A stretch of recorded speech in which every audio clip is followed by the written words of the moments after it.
Hey guys, this is Aaron from thecodecoach.com, and I just had a few things I wanted to share with you. I just got back from spending a week in Baltimore, Maryland reviewing the Assistance to Firefighters Grants. And if you're unfamiliar with what that is, it's a federal grant that fire departments from all over the country can apply for trucks, equipment, gear, PPE, those kind of things. And so I spent a week there reviewing these things, and I just had a few thoughts from that I wanted to share with you that maybe will help you be better grant writers and maybe get some stuff that you need for your department. One of the things that first of all I want to say is that if you ever have the opportunity to go and to do this grant review process, take that opportunity. It's an awesome learning experience, and you get to meet a lot of people and get to do some good networking. And sometimes if you come from a bigger department, a paid department, and you get to see what people are asking for. Some people are asking for the very essentials just to get by, and it makes you really grateful for what you have. But just a few thoughts I wanted to share with you.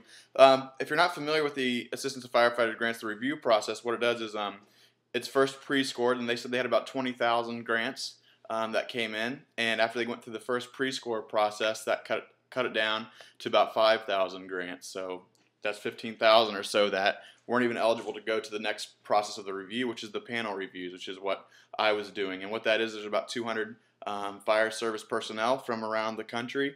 They come and three people review each grant.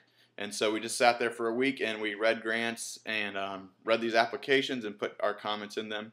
And then they go from our peer review process to a technical review process, and then from there they are given the awards, whichever ones they've picked.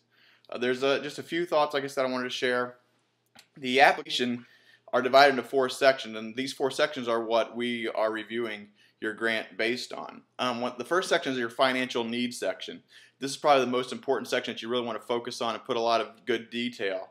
You want to show your budget numbers. A lot of people like to see that, like to see what your annual budget is and where your expenditures go and how that is. If you're having a hardship or something's going on, you have a budget deficit, explain that in detail. Don't just say it's hard economic times, because everybody kind of knows that they're going through hard economic times. Describe that. Did the mill in your town shut down? Did Walmart go out of business? Whatever it is, describe that hardship.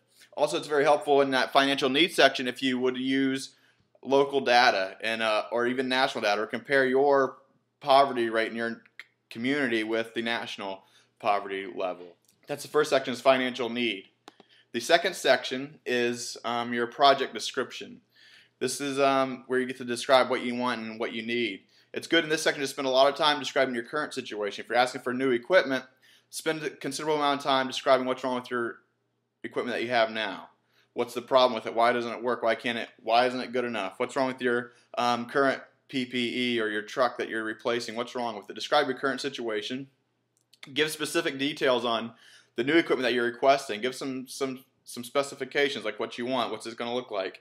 Don't use brand names or specific brands. Also, in your project description, you want to describe the equipment, but also the cost associated with that. The third section is the effect on daily operations. How will this new thing that you're asking for improve your fire department operations? How will it improve your response to the community and to the emergencies in your community? Clearly describe this, especially note any safety improvements that this will have. What's the impact of your firefighter safety this new thing will have on you, and why isn't that in place now? Describe that. The last section, the fourth section, is your cost and benefit. You clearly detail how the cost of this investment is going to benefit your community, how the benefit of this product far outweighs the cost that is going to be expended on that. Provide actual numbers and analysis if you can. It's really great. The very helpful ones were the ones that provided like a per person or a per call cost. Like, this is only going to cost 4 cents per person for our community over the life of this equipment. But provide that cost benefit. So the 4 parts that you really want to focus on: your financial need, the project description, effect on operations, and the cost benefit. And basically, as much detail, if you can just remember that, you're going to put lots of detail into these things. That's what you want to do.